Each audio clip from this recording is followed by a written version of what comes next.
اعوذ باللہ السمیع العلیم من الشیطان اللعین الرجیم بسم اللہ الرحمن الرحیم الحمد للہ الذی لا یفرہ ملء الجمود ولا یخلیہ العطاء والجود اذ کل موت منتقص سواہ وکل مانع مسموم ما خلا وهو المنان بفوائد النعام وعوائد المزید والقسم ما اختلف علیہ دہر فیختلف منہ الحال فلا کان فی مکان فیجوز علیہ الانتقال ثم الصلاة والسلام علی النبی الامی الواقف بجمیع السیاسات والحکام والعارف بما فی لوح والقلم سیدنا الممجد وبشیرنا المسدد ونذیرنا المؤید المصطفى الامجد المحمود الاحمد بالقاسم محمد اللہم صلی علی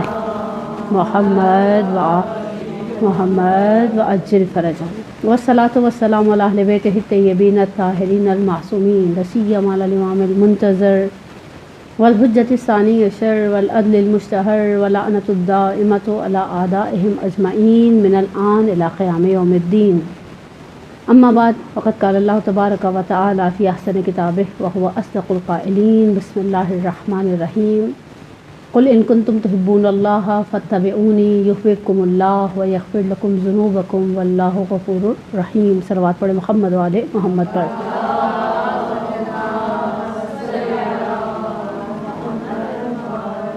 محمد وعجل فرجہم۔ ایام فاطمیہ اپنے اختتامی اور آخری مراحل میں پہنچ گئے اور آج 95 ڈیز والی روایت کے مطابق اس مظلومہ، اس مستحدہ، اس شہیدہ کی شہادت کا دن ہے کہ جس کی شہادت کا بہت عجیب سا اور بہت ہی دردناک قسم کا ایک مرحلہ ہے۔ سرنامہ کلام کے لیے جس قرآن کی آیت کو چنا میں نے سورہ مبارک زخرف کی آیت نمبر 55، جس کے ذیل میں ہم ایک تفسیر روایت کو حمزہ بن بزیغ سے نقل کریں گے انشاءاللہ، اور بہت ہی مشہور و معروف آیت ہے سورہ مبارک زخرف کی، جس میں پروردگار عالم فرماتا ہے فَلَمَّا أَسَفَوْنَا فَانْتَقَمْنَا مِنْهُمْ فَأَغْرَقْنَاهُمْ أَجْمَعِينَ، جب انہوں نے ہمیں متعصف کر دیا، اگر آپ آسان اردو میں اس کا ترجمہ دیکھنا چاہیں، ہم جھنجھلا گئے، ہم زچ ہو گئے، ہم متعصف ہو گئے، ہمیں غم اور اندوہ نے گھیر لیا۔ فانتقمنا منہم، قرآن کہتے پس ہم نے ان سے انتقام لیا، فاغرقناہم اجمعین، ہم نے ان کو غرق کر دیا۔ اس آیت کی تفسیر روائی ہمارے الحمدللہ خدا کا احسان ہے، آپ ویسے بھی مدرسہ القائم سے وابستہ بچیاں ہیں، بہنیں ہیں، بیٹیاں ہیں، ہماری سب بہت الحمدللہ اہل علم ہیں، اہل فضل ہیں، اور ان چیزوں سے، ان جگہوں سے وابستہ ہیں۔ قرآن کی تفسیر کے شروع سے دو طریقے شیعوں کے درمیان رائج ہیں۔ ایک قرآن کی تفسیر یفسرہ بعضہ بعضا، یعنی قرآن کی تفسیر قرآن ہی کی آیات کے ذریعے کی جاتی ہے، اور یہ وہ طریقہ رائج طریقہ ہے جسے آگے محمد حسین طباطبائی صاحب تفسیر المعروف المیزان نے اپنایا۔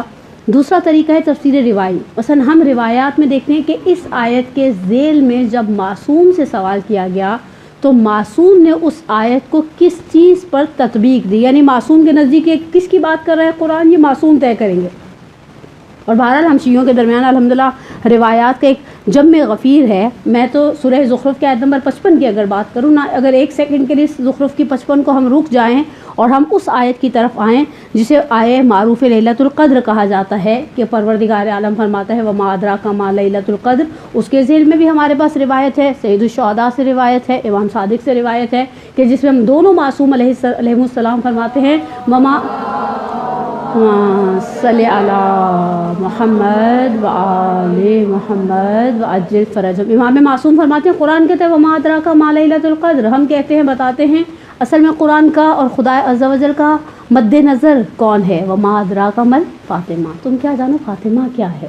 یعنی فاطمہ کو درک کرنا ایک عام ذہن انسانی کے بس کا روگ ہی نہیں ہے، یہ فاطمہ ہمارے ادراک سے اوپر کی ایک چیز ہے، بلکہ میں کہتی ہوں جناب سیدہ تو اس مقام شامخ کے اوپر ہے نا. ابھی میں روایت کے بعد جب آیت پڑھوں، آیت کے بعد روایت اور روایت کا ترجمہ پڑھوں گی تو ہمیں احساس ہوگا جناب سیدہ اس قلہ عظمت کے اوپر، اس ولایت کبریٰ کی حامل ہیں، وہ عصمت کبریٰ کی حامل ہیں، وہ خدا کی ولیہ ہیں، وہ محدثہ ہیں. وہ ان تمام مقامات کے ساتھ ہم تو شاید مقام شامخ جناب زینب کبریٰ کو نہیں سمجھ پائے.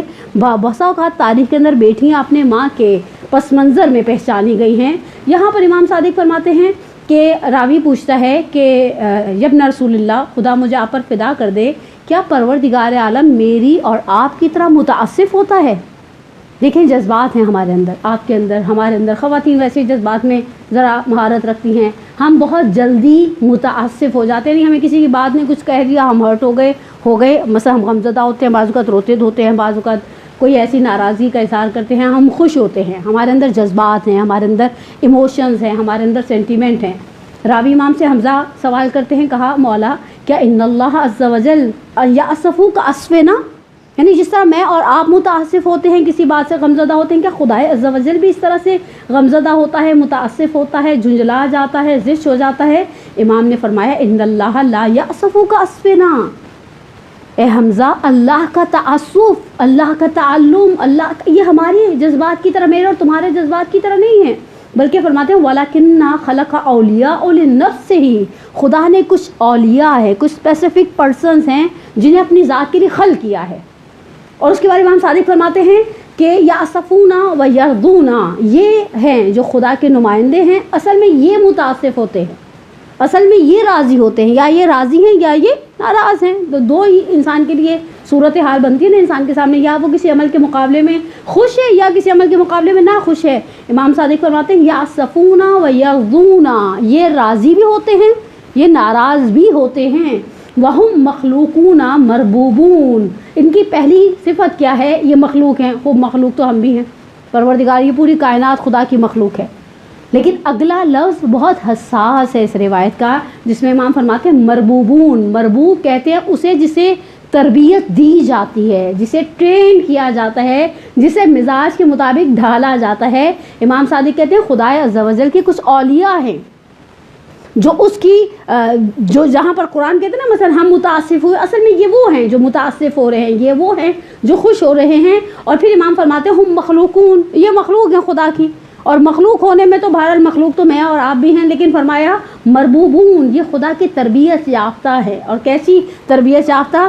صرف ایک لفظ اگر صدیقہ کبریٰ کی زندگی کا انسان سمجھ لے تو اس کے ادراک کے لیے اتنا ہی کافی ہے، راضیتم مرضیہ، یعنی یہ اللہ سے راضی ہیں اور اللہ ان سے راضی ہے. خوب ہمارا اللہ سے راضی ہونا، شاید اگر ہم ساری زندگی جد و جہد کر دیں تو کہیں ایسا موقع آ جائے کہ ہم کہیں ہم اللہ سے راضی ہو گئے، لیکن خدا کی رضایت حاصل کرنا اتنا آسان اور سہل نہیں ہے. الخصوص انسان پوری زندگی ہر موقع پر خدا کی رضایت کو مد نظر رکھے. اب امام صادق فرماتے ہیں کہ یہ ہیں وہ مربوبون، ان کو خدا نے تربیت دی ہے، خدا نے ان کو ٹرین کیا ہے، اپنے مزاج کے مطابق، گویا میرے الفاظ کے مطابق ڈھال لیا ہے. فجعل رضاہم رضا لنفسہ، خدا نے ان کی مرضی کو اپنے نفس کی مرضی قرار دیا ہے. دیکھیں معیار ہیں، میزان حق و باطل صدیقہ کبریٰ ہیں، میزان حق و باطل خدا نے، خدا کے بعد خدا کے بھیجے ہوئے نمائندوں نے ہمیشہ سے معاشرے کے اندر ایسے افراد کو معین کیا جو کرائٹیریاز تھے، جو معیار تھے، جو میزان تھے. میں تبرکاً ایک روایت سے توسل کر کے اس روایت کی طرف واپس آؤں. ایک صلوات پڑھے محمد والے.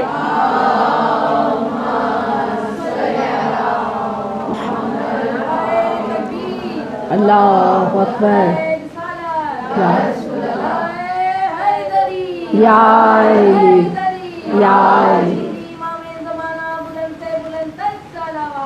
اللہم صلی علی میزان حق و باطل معصومین کے علاوہ بھی کچھ ذوات کو قرار دیا. مسجد النبی کی تعمیر کا موقع ہے، اللہ کے رسول نے کاموں کو ڈویژنز کے اس میں تقسیم کر دیا. خود اللہ کے رسول بھی کام میں مشغول ہیں، ایسا نہیں کہ صحابہ کام کریں حبیب الہ العالمین ایک دنیاوی سپہ سالار کی طرح، ایک دنیاوی لیڈر کی طرح بیٹھے نہیں، خود بھی مشقت کر رہے ہیں.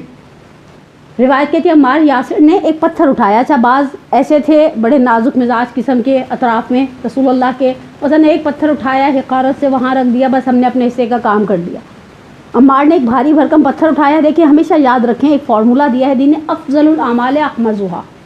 جیسے جیسے عمل کی مشقت بڑھتی ہے اس کی فضیلت بھی بڑھ جاتی ہے. ایک وقت بھی فرض کریں ہم میں سے کوئی ایسا جاتا ہے یہاں سے اٹھتا ہے سیدھا کربلا چلا جاتا ہے, یقینی سی بات ہے پروردگار راستے کھولے, آپ بھی جائیں ہم بھی جائیں انشاءاللہ. ایک وقت میں بہت سارے لوگ بہت حسنس کو برداشت کر کے جاتے ہیں. افضل الاعمال احمدھا, جیسے جیسے عمل کی مشقت بڑھتی ہے اس کی فضیلت بڑھ جاتی ہے. عمار نے پہلے سے بھاری بھرکم قسم کا پتھر اٹھایا ہے.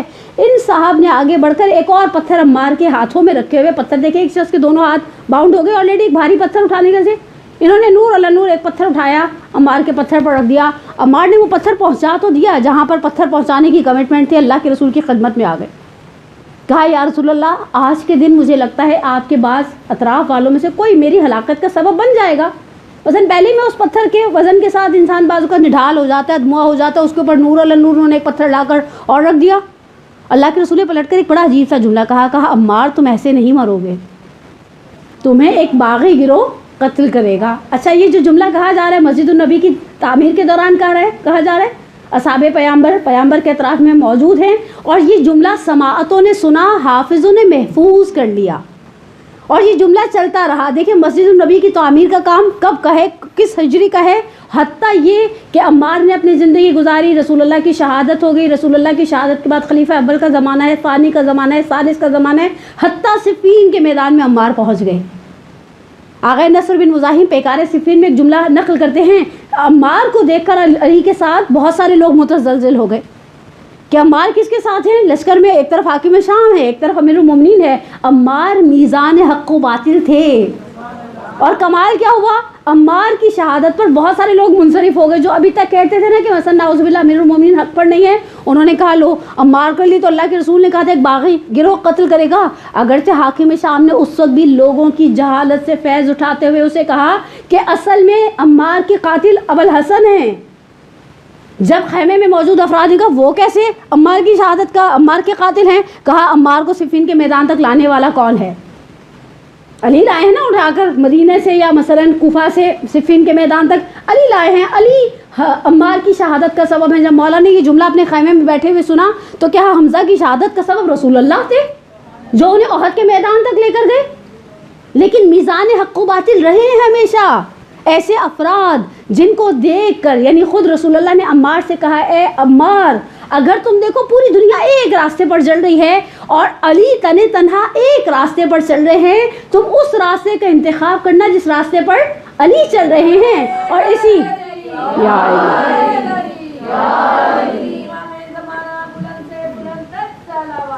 اللہم محمد اور یہ میزان حق ہیں, یہ میزان باطل ہیں. آپ سوچیے ایسی بہت ساری چیزیں تاریخ میں بکھری ہوئی موجود ہیں اگر ہم ان کو جمعآوری کرنا چاہیں. اور امام صادق کی روایت کے اندر کہتے ہیں فَجَعَلَ رِضَاهُمْ رِضًا لِنَفْسِهِ, خدا نے ان کی خوشی کو اپنی خوشی قرار دیا ہے. وَسَخَطَهُمْ سَخَطَ نَفْسِهِ, اگر وہ کسی بات پر غضبناک ہو جائیں تو ان کی غضب کو اپنا غضب قرار دیا ہے. اچھا ایک طرف ہم امام صادق کی اس روایت کو پڑھتے ہیں جس کے آگے امام چلتے ہیں کہ لِأَنَّهُ جَعَلَهُمْ دُعَاةً إِلَيْهِ, انہوں نے پروردگار عالم نے ان ہستیوں کو جو مخلوق ہیں, جو مربوبون ہیں, جو اولیاء خدا ہیں, امام صادق فرماتے ہیں انہیں دعاتن الیہ, ان لوگوں میں سے قرار دیے جو خدا کی طرف بلاتے ہیں. اور یقینی سی بات ہے ہم زیارت جامع کبیرہ میں ائمہ اطہار پر جب سلام کرتے ہیں تو اس طرح کے ہی جملوں سے سلام کرتے ہیں کہ آپ تھے جنہوں نے ہمیں خدا کی طرف بلایا, آپ تھے جس کی وجہ سے ہم نے یہ کیا, آپ. ہم زیارت جامع کبیرہ میں اول سے لے کر آخر تک اور کرتے کیا ہیں؟ وہ زیارت جامع کبیرہ جس کے لیے مرحوم مجلسی نے ایک جملہ لکھا ہے, اس زیارت کی سند کے باب میں بحث کی ہے. کہا کہ میرے اوپر ایک مکاشفے کا سا عالم تھا نجف اشرف میں جب میں تھا, اور میرے لیے ایک سوالیہ نشان تھا کہ زیارت جامع کبیرہ کی سند کیسی ہے اور کیسی نہیں ہے. کہا میں نے اسی مکاشفے کے عالم میں محسوس کیا کہ میں نجف کے حرم سے پہنچا دیا گیا ہوں حرم سامرہ, حرم عسکریین, اور جب میں حرم عسکریین پہنچا تو میں نے دیکھا وہاں پہلے سے میرے زمانے کی حجت, میرے زمانے کا امام زمانہ اجل اللہ صلی علی محمد وعجل فرج, امام زمانہ پہلے سے آلریڈی تشریف فرما ہے.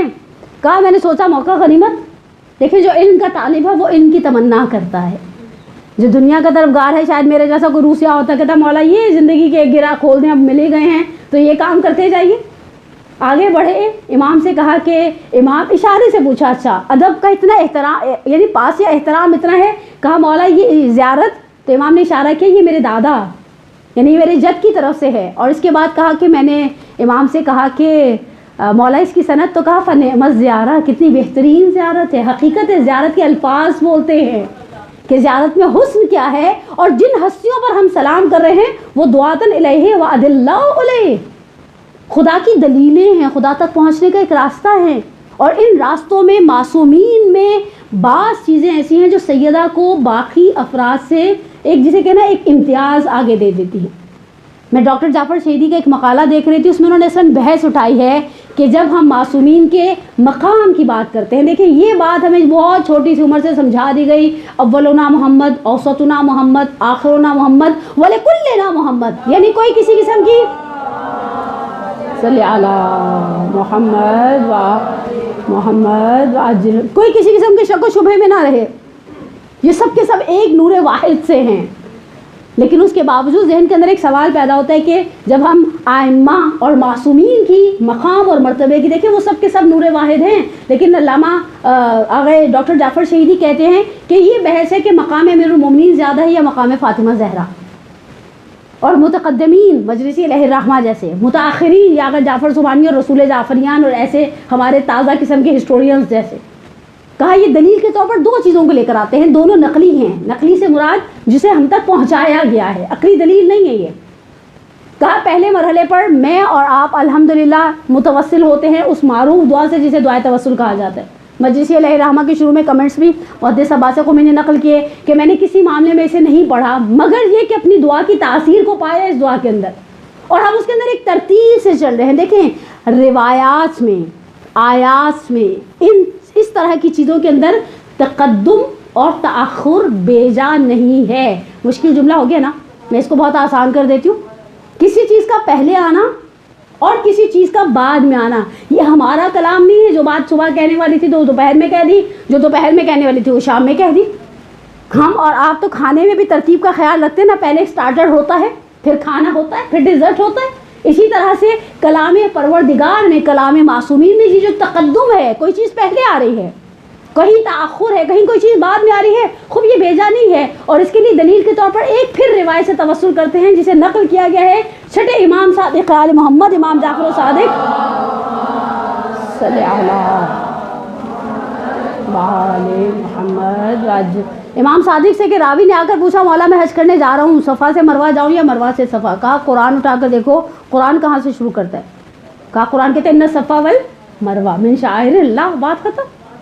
قرآن کا تقدم و تاخر بیجا نہیں ہے۔ معصومین کے کلام کا تقدم کون سی چیز؟ میں اور آپ جب دعائے توسل پڑھتے ہیں تو وہ شروع کرتے ہیں توسل اللہم انی اسألک بنبیک نبی الرحمہ، ہم نبی کے بعد جس دوسری ذات پر جاتے ہیں وہ ذات امیر المومنین ہے، اور پھر جب امیر المومنین سے توسل کر لیتے ہیں تو پھر ہم کہتے ہیں یا وجیہتن عند اللہ اشفعی لنا عند اللہ۔ امیر المومنین اس ایک دعائے توسل میں سیدہ کونین پر مقدم ہیں۔ پھر دوسری دلیل لے کر آتے ہیں شبہائی احیاء کے اعمال، جب ہم قرآن سر پر رکھتے ہیں اور پہلے خدا کو بے کا یا اللہ، بے کا یا اللہ، بے کا یا اللہ، اس کے بعد ہم کہتے ہیں بے محمدین، بے محمدین کے بعد ہم ڈائریکٹ بے علیین پر جاتے ہیں، اور صرف ایک جملہ ہی کافی ہے کہ جب آغا شرف الدین آغا عبد الحسین امینی صاحب الغدیر کو علی اللہ مقامہ کو نجف میں کسی برادران اہل سنت نے دعوت پر بلایا، آغا پہلے کہتے رہے میں نہیں آؤں گا، ایوا کیا، ایوائڈ کیا، میں نہیں جانا چاہتا ایسے گیٹ ٹوگیدر میں، لیکن جب سامنے والی پارٹی کی طرف سے انفیسائز بڑھا تو آغا نے کہا ایک شرط پر آؤں گا، کوئی علمی بات نہیں کی جائے گی۔ اچھا دیکھیں، اگر ایک ایسا شخص جسے اپنی زندگی کے 50 سال لگائے ہیں امیر المومنین کی مظلومیت کو ثابت کرنے، علامہ امینی کا دکھ یہ تھا مرنے سے پہلے کہ مجھے حسرت تھی میں مولا کے فضائل پر کتاب لکھتا، انہوں نے تو مجھے مولا کی ولایت کے اس بات پر لگا دی اور میری زندگی کے 50 سال چلے گئے۔ اور امینی علیہ الرحمہ نے کم زحمتیں نہیں اٹھائیں۔ آج بھی آپ حرم امیر المومنین سے نکلتے ہیں، آغا سیستانی کے گھر والی سائڈ پر الٹے ہاتھ پر ان کا مکتبہ ہے، مکتبے کے ساتھ چھوٹے سے احاطے کے اندر آغا کی قبر مطہر ہے۔ لندن گئے, مصر گئے, انڈیا گئے, ترکی گئے, بس کہیں سے پتہ چل جائے کوئی ایسی کتاب ہے جو کتابوں کے اندر موجود نہیں ہے, خطی کتاب ہے. دیکھیں وہ پرنٹنگ پریسوں کا زمانہ نہیں تھا آج سے 1100 سال پہلے, آج سے 600 سال پہلے, آج سے 400 سال پہلے. اور جب کسی ایسی کتاب کا پتہ چلتا تھا جس میں امیر المومنین کی ولایت پر کوئی ایک دلیل ہے, اپنے آپ کو حیثل اٹھا کر وہاں تک پہنچایا کرتے تھے. اور زندگی ختم کر دی معمار الغدیر نے صرف اس بات کو ثابت کرنے کے لیے کہ امیر المومنین حق پر تھے. اور اس زحمتوں کا نتیجہ آغا سید عبداللہ فاطمی نے ایک جملہ نقل کرتے ہیں, وہ جملہ نقل کر کے آغا کی نظر کی دعوت پر واپس پلٹا ہوں. کہا کہ جب ان کا انتقال ہوا, اچھا مزے کی بات ہے کینسر تھا, آخری 2 سال گل گیا, بدن ناحلت الجسم, بدن گھل جاتا نا کینسر کا پیشنٹ, ویسے ہی بعض اوقات غسل خانے کو ایسی میت ہوتی ہے تو دیکھ کر احساس ہوتا ہے کہ کیمو تھراپی والی ڈیڈ باڈی ہے. اور بستر پر پڑ گئے, اس کے بعد انتقال ہو گیا. مشہد سے جنازہ پہلے وہاں گیا, پھر سامرہ, پھر کاظمین, پھر کربلا, اس کے بعد نجف میں اپنے مکتبے کے اندر دفن ہیں. ان کے ایک دوست, ان کے بیٹے محمد رضا امینی نقل کرتے ہیں, کہا مجھے بہت تعجب تھا جب والد کی ڈیتھ ہوئی اور پہلا تشییع جنازہ ہوا مشہد میں, اور میں بہت بے چین تھا کہ والد کے وہ دوست آئے نہیں. جیسے بعض لوگوں کے ساتھ آپ کی فیملی فرینڈ شپ اتنی اسٹرانگ ہوتی ہے کہ آپ امید کرتے ہیں وہ تشییع جنازہ سے گھر آئیں گے. میں قربان ہو جاؤں, میں نے ایک جملہ کہا, سیدہ کے گھر تو کوئی جا کر بچوں کو پرسہ دینے کے لیے بیٹھا ہی نہیں. امید کرتے نا کہ گھر آئیں گے, وہاں سے وہاں نہیں, اپنے گھر نہیں جائیں گے, وہ ہمارے گھر آئیں گے, ہمارے پاس بیٹھیں گے, ہمارے ساتھ کچھ باتیں کریں گے جس سے ہمیں دلاسا ملے. کہا اگلے دن میرے دل میں تھا خلش, لیکن بہرحال اگلے دن صبح گھر کے ملازم نے کہا وہ صاحب آئے ہیں ملنے کے لیے. ظاہراً شاید سرنیم ان کا بحر العلوم تھا. کہا میں نے ان سے کہا پذیرائی میں بٹھاؤ. میں گیا, میں ان کے پاس بیٹھا اور میں نے کہہ دیا جو دل میں تھا, رکھا نہیں. یا تو انسان مٹا دے یا پھر کہہ دے. ہم نہ مٹاتے ہیں نہ کہتے ہیں, اسی وجہ سے ہمارے اندر بدگمانیاں پھلتی پھولتی ہیں نا. کہا آپ آئے نہیں, مجھے امید تھی تشییع جنازہ سے آپ گھر آئیں گے. کہا میں تشییع جنازہ کے بعد گھر گیا, میرا اور تمہارے باپ کا سالوں کا ساتھ تھا. میں نے دیکھا تمہارے باپ کو دن رات نہ کھانے کی ہوش, نہ پہننے کی ہوش, نہ کسی چیز کی ہوش, ایک زندگی محور تھا تمہارے باپ کے, اور وہ عشق امیر المومنین تھا. اور میں نے سوچا آج یہ مر گیا ہے, اس نے اپنے حصے کا کام کر لیا, اب علی کا حصہ شروع ہو رہا ہے نا. اب یہ برزخ میں جائے گا, اب یہ قبر میں جائے گا. میں دیکھنا چاہتا تھا اتنی محنت جب کوئی کرتا ہے, دیکھیں میں اور آپ بھی کبھی کبھی دیکھنا چاہتے ہیں کسی شخص نے کوئی اچھا کام کیا, اس ایوارڈ کے ساتھ اسے کیا ملا. ہم بھی جاننا چاہتے ہیں دوسروں کے انعام, اس سے ہمیں موٹیویشن ملتی ہے نا کہ اسے ملا, میں اگر اس ٹاسک کو اچیو کر لوں گی مجھے بھی وہ انعام ملے گا. کہا میں نے رات کو توسل کیا اور میں نے کہا امینی عبدالحسین مجھے آ کر بتاؤ کیا ملا. میرے اندر ایک تجسس تھا اور بڑی بے چینی سی تھی. کہا رات کو میں نے خواب میں دیکھا کہ میدان محشر ہے, غضب کی پیاس ہے, عجیب سی گرمی ہے, سورج سوا نیزے پر آئے گا تو گرمی تو لگے گی نا, زبانیں لٹک کر سینے پر آئیں گی تو پیاس کی شدت تو محسوس ہوگی نا. کہا میں نے دیکھا امیر المومنین ایک جگہ بیٹھے ہوئے ہیں, وہ سامنے حوض کوثر, یمن سے صنعاء تک کی وسعت کے ساتھ وسیع و عریض حوض کوثر ہے, اور حوض کوثر کے کنارے پر گلاسز پڑے ہیں. اچھا یہ گلاسز جتنا گڑ اپنی زندگی میں ڈالا نا اتنا ہی میٹھا ہمیں قیامت کے میدان میں ملے گا. جن کے رتبے ہیں سوا ان کو سوا مشکل ہے. میں کبھی سوچتی ہوں اگر میں جنت میں چلی بھی گئی تو وہ جنت تو میں ایکسپیکٹ نہیں کر سکتی جو مرحوم خوئی اللہ مقاموں کو ملی.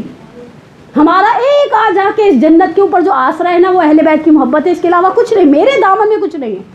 کہا میں نے دیکھا کسی کے لیے اتنے گلاس ہے, آپ نے دیکھو گے عراقیوں کے قہوے کے چھوٹے چھوٹے سے کپس ہوتے ہیں, کسی کے لیے ایسا گلاس ہے, کسی کے لیے اتنا بڑا گلاس ہے, ہمارے پنجابیوں کی لسی والا گلاس ہے بھاری بھرکم قسم کا. کہا لوگ آتے ہیں اپنی حیثیت کے مطابق اس حوض کوثر سے سیراب ہو رہے ہیں, اور علی اپنے چاہنے والوں کو سیراب ہوتا دیکھ رہے. مسند پہ بیٹھے ہیں امیر المومنین, بڑے آرام سے لوگ آتے ہیں, سیراب ہوتے ہیں, آگے چلے جاتے ہیں. بالآخر میدان محشر ہے, کوئی اپنی یعنی ٹس سے مس اپنے اس سے آگے نہیں ایکسیڈ نہیں کر سکتا کہ تھوڑی سی دھاندلی کر دے, تھوڑی سی چیٹنگ کر دے. کہا اسی میدان محشر کی گہما گہمی کے اندر میری نظر تمہارے باپ پر پڑی, اور میں نے دیکھا وہ بھی پیاس کی شدت سے بےتاب حوض کوثر کی جانب آ رہا ہے. تعجب مجھے اس بات پر نہیں ہوا کہ وہ حوض کوثر کی جانب کیوں آیا, مجھے خوشی اس بات کی ہوئی کہ علی نے اپنی جگہ چھوڑ دی اور اپنی آستینوں کو موڑنا شروع کیا. حوض کوثر سے پانی لیا, تمہارے باپ کے ہونٹوں کو لگایا اور ایک جملہ کہا, اللہم بیض وجہک کما بیضت وجہی. امینی دنیا میں تم نے میری آبرو کی حفاظت کی, خدا قیامت کے میدان میں تمہاری آبرو کی حفاظت کرے. یہ وہ لوگ ہیں جنہوں نے محنتیں کی ہیں.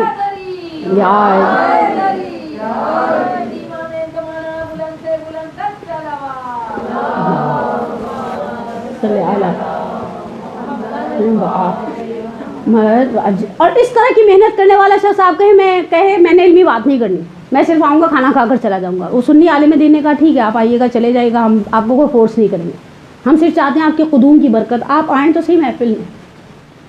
علامہ گئے بیٹھے، اچھا یہ ایز اٹ از یہی کنورزیشن ایک اور جگہ پر نقل کی گئی ہے، لیکن وہ ایئرپورٹ کے حوالے سے علامہ کے کہ بورڈنگ ہو چکا تھا، سامنے والے مومن نے بھی آ کر علامہ سے وہی سوال کر لیا جو اس محفل کے آخر میں ہوا، کھانا وانا فارغ ہو گیا صاحب، اب اٹھنے کی باری آئے تو سنی عالم نے کہا صرف ایک سوال کا جواب دیتے تھے۔ آقا نے کہا طے یہ پایا تھا کوئی علمی بحث مباحثہ نہیں ہوگا، اور کیونکہ جہاں دو مخالف فرقے بیٹھے تھے نا، بعض اوقات آرگیو سے بات شروع ہوتی ہے اور بہت ماحول گرم ہو جاتا ہے۔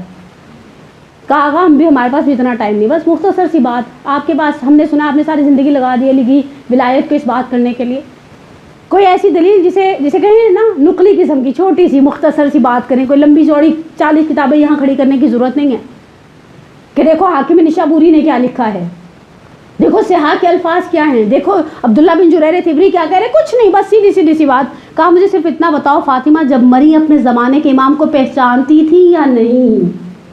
دیکھیں فاطمہ میزان حق و باطل ہیں، اگر یہ بیچارے سامنے والے بدبخت فلک زدے یہ کہہ دیں کہ نہیں پہچانتی تھی، تو اللہ کے رسول کی وہ حدیث ہماری کتابوں سے زیادہ اہل سنت کی کتابوں میں پائی جاتی ہے، الا ومن ماتا بغیر یعنی اپنے زمانے کے امام کی معرفت کو حاصل کیے بغیر جو شخص مر گیا ماتا میتۃ جاہلیہ، جاہلیت کی موت مرا۔ اگر یہ کہتے ہیں سیدہ اپنے زمانے کی امام کی معرفت کے بغیر مر گئیں تو ایسا جملہ کہنے کی جرت نہیں ہے، اور اگر کہتی ہیں زمانے کے امام کی معرفت تھی تو کون تھا زمانے کا امام؟ کیا اس شخص کو زمانے کا امام مانا جس نے سلام کیا تو سیدہ نے جواب نہیں دیا، یا اسے زمانے کا امام مانا جس کے لیے حاکم شام نے خط لکھا ہے، جسور خط ہے امیر المومنین کو، اور امیر المومنین سے مخاطب ہو کر کہتے ہیں تم ہی وہ شخص تھے نا جو رات میں اپنی زوجہ کو خچر پر بٹھا کر انصار و مہاجرین کے دروازوں پر بھیجتے تھے؟ انصار و مہاجرین کے دروازوں پر جاتی ہیں، دستک دیتی ہیں، حسنین شریفین کریمین ساتھ ہیں، اور جب دستک پر دروازہ کھولنے والا دروازہ کھول کے کہتے ہیں بنت پیغمبر آپ ہمارے گھر دروازے پر، تو کہتی ہے میں یاد دلانے آئی ہوں حدیث غدیر، حدیث ثقلین، حدیث طیر، حدیث منزلت، کس موقع کو یاد کراؤں، کس موقع کو یاد دلاؤں؟ تم وہ بھول گئے تبوک کے لیے جب مسلمانوں کا لشکر نکل رہا تھا اور مشرکین و منافقین مدینہ نے دیکھا کہ اللہ کے رسول علی کو اپنی ریپلیسمنٹ کے طور پر مدینے میں چھوڑ کر جا رہے ہیں، اور انہوں نے اگر علی کو تانے دینا شروع کیے کہ اب علی کی جرت پر رسول اللہ کو بھروسہ نہیں رہا، تو رسول اللہ ایک تیز رفتار امیر المومنین ایک تیز رفتار گھوڑے پر سوار ہوئے، ابھی مدینے کی سرحدوں سے باہر نکلا تھا لشکر، مولا گھوڑا دوڑاتے ہوئے رسول اللہ کے پاس گئے اور کہا یا رسول اللہ آپ مجھے عورتوں بوڑھوں اور بیماروں کے پاس چھوڑ کر جا رہے ہیں، یہ لوگ مجھے تانے دیتے رہیں گے، آپ کے پیچھے آپ تبوک تک جائیں گے تو مجھے تانے دیتے رہیں گے۔ تو رسول اللہ نے کیا کہا تھا یا علی اللہ ترضا، کیا تم اس بات پر راضی نہیں ہو؟ انت منی بمنزلت ہارون من موسیٰ، کہ تمہیں مجھ سے وہی نسبت حاصل ہے جو ہارون کو موسیٰ سے تھی، اللہ نبی آبادی، سوائے اس کے کہ میرے بعد کوئی نبی نہیں ہے، نبوت کا دروازہ بند ہے، نسبت تو وہی رہے گی۔ شہزادی جب حدیث غدیر یاد دلاتی ہیں، حدیث ثقلین یاد دلاتی ہیں، مختلف مواقع سورہ برات کی تبلیغ یاد دلاتی ہیں، آنے والا کہتے ہیں اب جو آپ رات کی تاریکی میں خچر پر بیٹھ کر ہمارے گھر آ کر علی کے لیے بیعت کا تقاضا کر رہی ہیں، کتنا ہی اچھا ہوتا رحلت شہادت رسول اللہ کے بعد خود ابوالحسن آتے۔ پھر یہاں جناب سیدہ کا وہ استدلال، الامام مثلہ کمثل الکعبہ تؤتی ولا تأتی، امام کی مثال کعبے کی مثال ہے۔ جب حج کا موسم ہوتا ہے کعبہ کیا مسلمانوں کے دروازوں تک جاتا ہے، یا مسلمان اپنے آپ کو کعبے تک پہنچاتے ہیں؟ جس طرح سے مسلمانوں کا فرض ہوتا ہے حج کے موسم میں اپنے آپ کو کعبے تک پہنچائیں، خود تم لوگ آتے رہو علی کے ہاتھ پر بیعت کرنے کے لیے۔ اور سیدہ نے تو حد ہی کر ڈالی، ان ٹوٹی ہوئی پسلیوں کے ساتھ ایک ایک دروازے پر گئی ہیں انصار و مہاجرین کے۔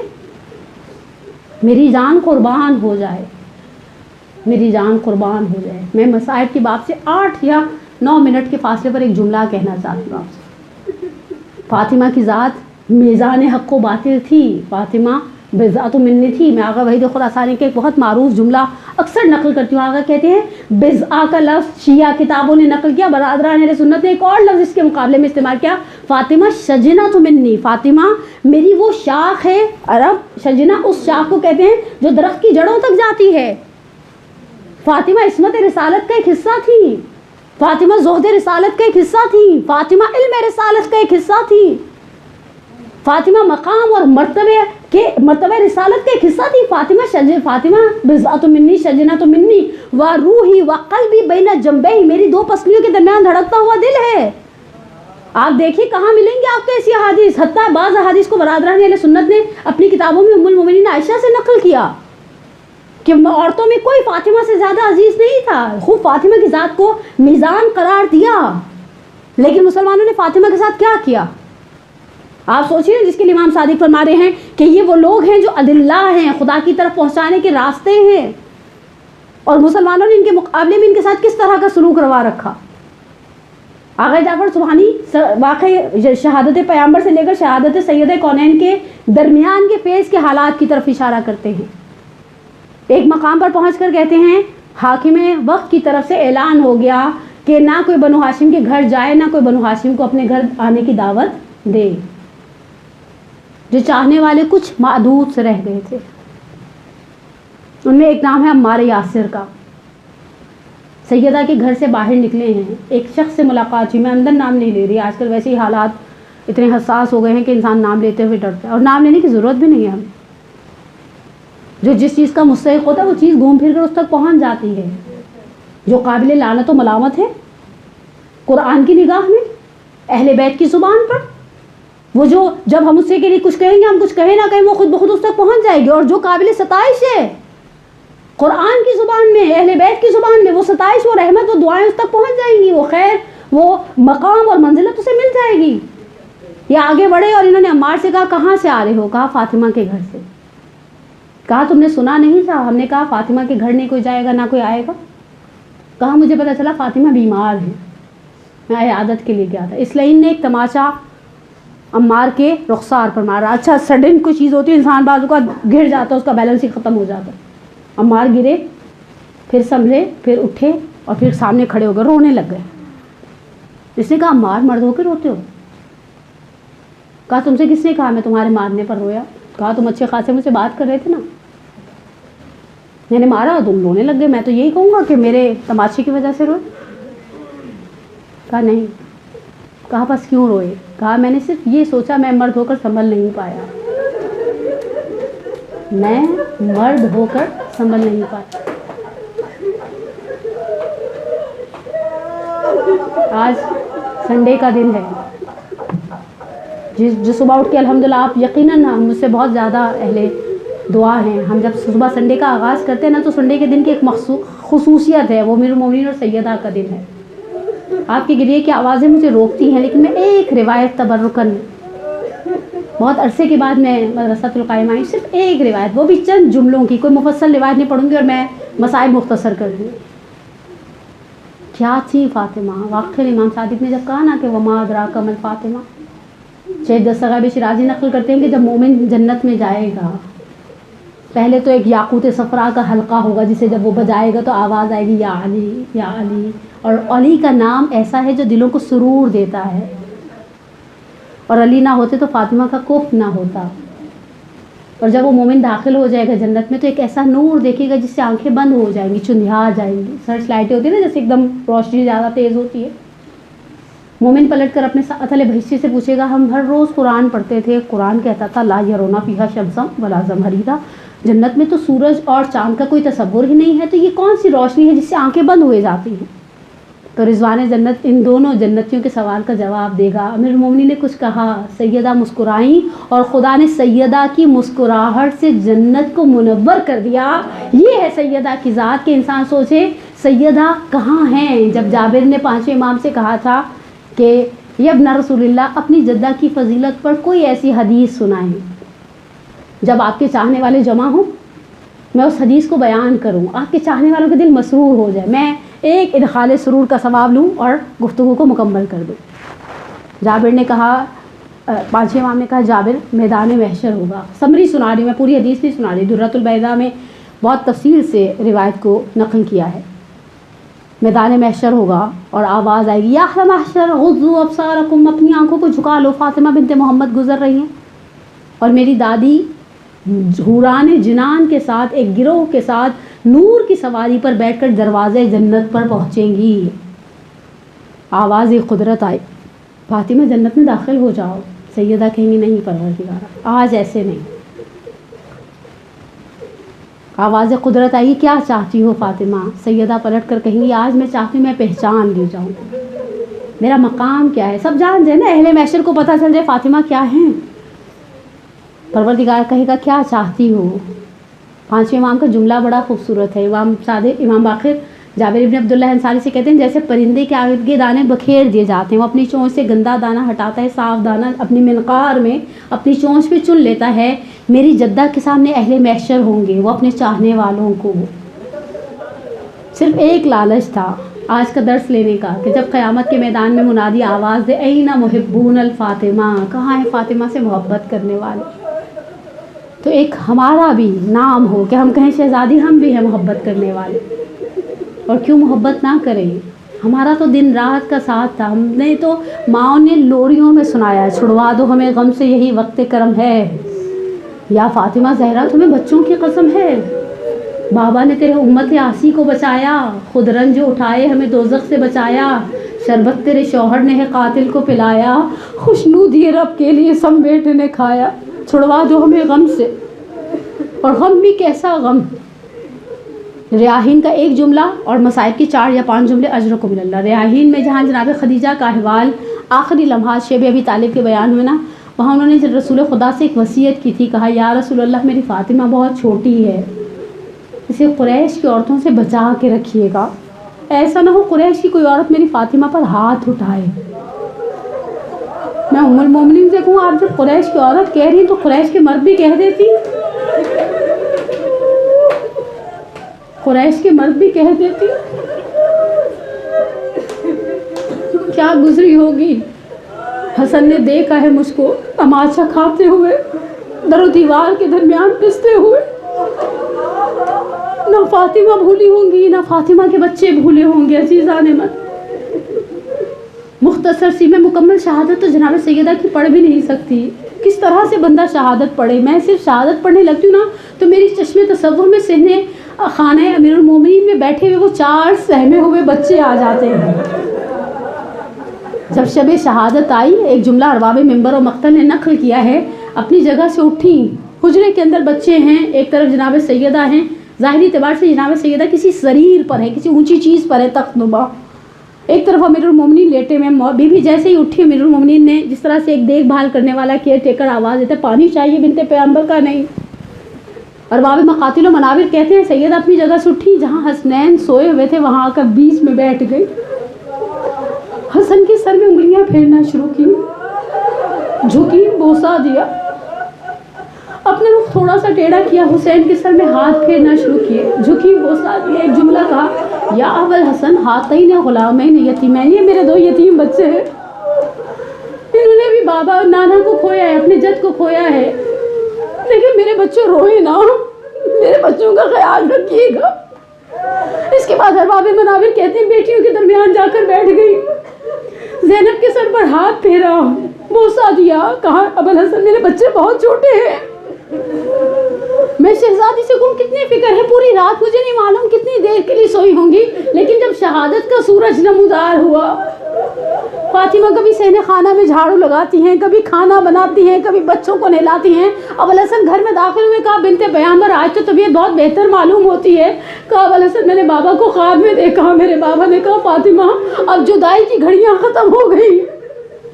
مولا مغموم واپس مسجد میں چلے گئے.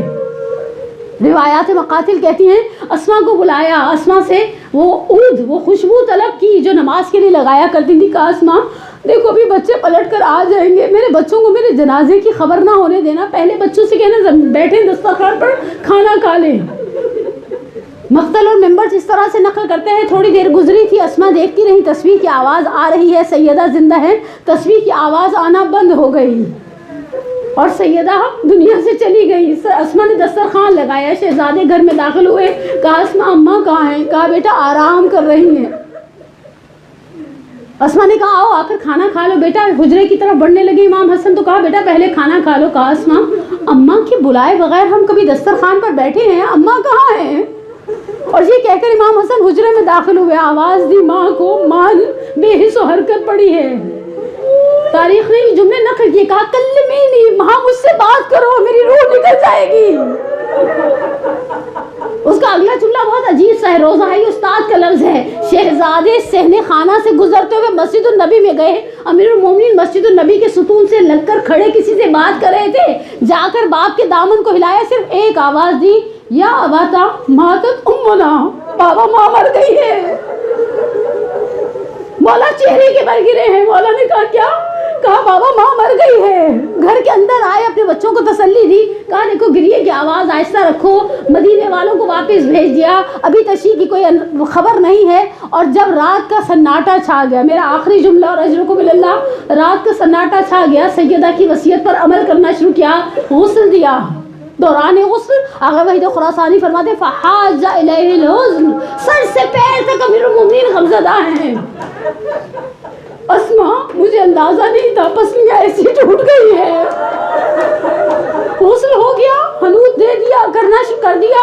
اب کفن پہنانے کی باری آئی۔ جب پیر کی طرف سے بندے کفن باندھ دیے اور سر کے بندے کفن پر پہنچے، آواز دی حلمو یا زینب ام کلثوم، یا حسن یا حسین، اے بچوں آؤ، آ کر ماں کا آخری دیدار کر لو۔ اب یہاں ممبر نے ایک لفظ استعمال کیا، امام حسن آئے، شہزادیاں آئیں، لیکن ایک بچہ ہے جو دہلیز حجرہ سے آگے قدم نہیں بڑھاتا۔ ارباب منابر کہتی ہیں امام امیر المومنین نے آواز دی، کہا حسین آؤ گے نہیں؟ اب یہ ماں قیامت کے میدان میں نظر آئے گی، اب یہ چہرہ خاک میں چھپ جائے گا، ہر چیز نظر آئے گی، کائنات کی ماں نظر نہیں آئے گی۔ اور باب منبر کہتے ہیں سید الشہداء نے امیر المومنین سے کہا بابا جب میں دروازے کی یہاں حجرے کی اس دروازے کی چوکھٹ تک پہنچ جاتا تھا نا، ماں دونوں ہاتھ پھیلا کر آواز دیتی تھی میرا حسین آ گیا، بابا ماں سے کہو آواز دے۔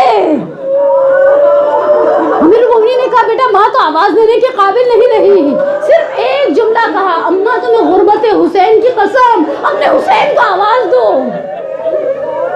بندے کفن توڑ ڈالے، فضما فی صدرہا، الہجوم علی بیت النبی کی روایت کہتی ہے سینے کے اندر بھیج لیا۔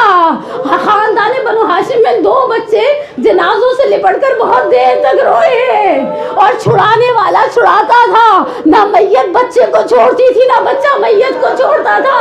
پہلا جنازہ فاطمہ زہرا کا تھا، لپٹ کے رونے والے حسین تھے، چھڑانے والے ابوالحسن تھے، نہ فاطمہ حسین کو چھوڑتی ہے نہ حسین فاطمہ کو چھوڑتے ہیں۔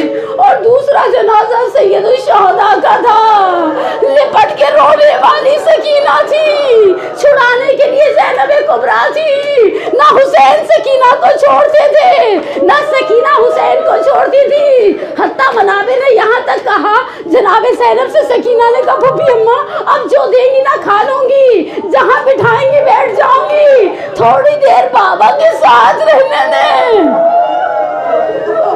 اس مقتل میں شہزادی رات کے سناٹے میں کہتی ہے سکینہ کیسے کہتی ہو لاشیں پدر ہے؟ اے میری لاڈلی لاش 2 چیزوں سے پہچانی جاتی ہے، یا سر سے یا لباس سے۔ سر تو لائن کاٹ کر لے گیا، لباس سے مندرس پارا پارا ہے۔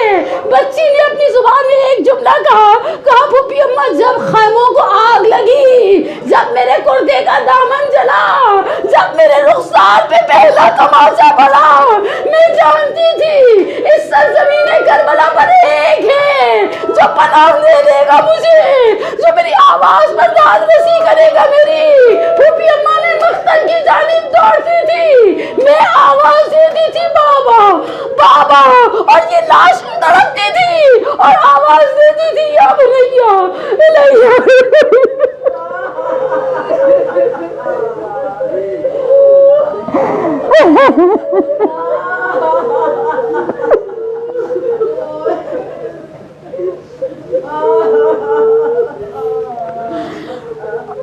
اللهم إني أسألك بحق فاطمة وأبيها وبعلها وبنيها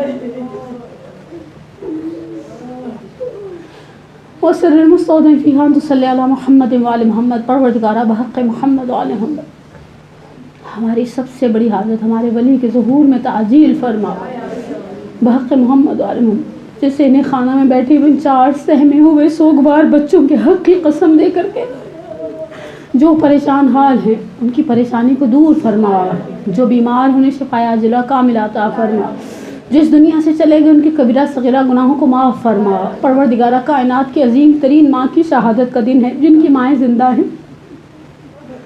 میں پھر ایک جملہ کہوں گی، پلیٹ فارم بہت بڑا ہے قائم والوں کا، جن کی زندہ ہیں زندگی میں قدر کر لیں، بعد میں قبرستان جا کر بیٹھنے سے وہ دل کی تسلی نہیں ہوتی۔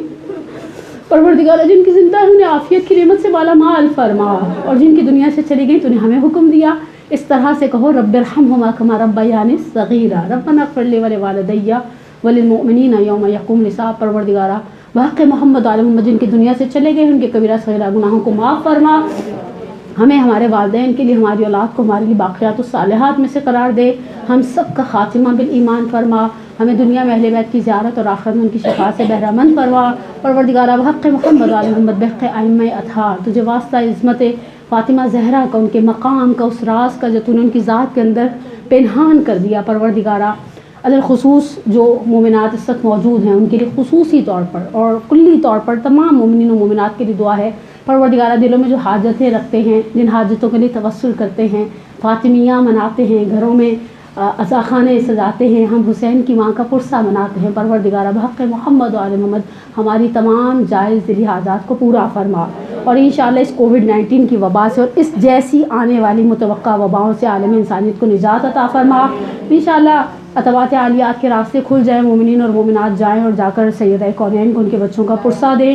ربنا تقبل منا انک انت السمیع العلیم، آمین یا رب العالمین۔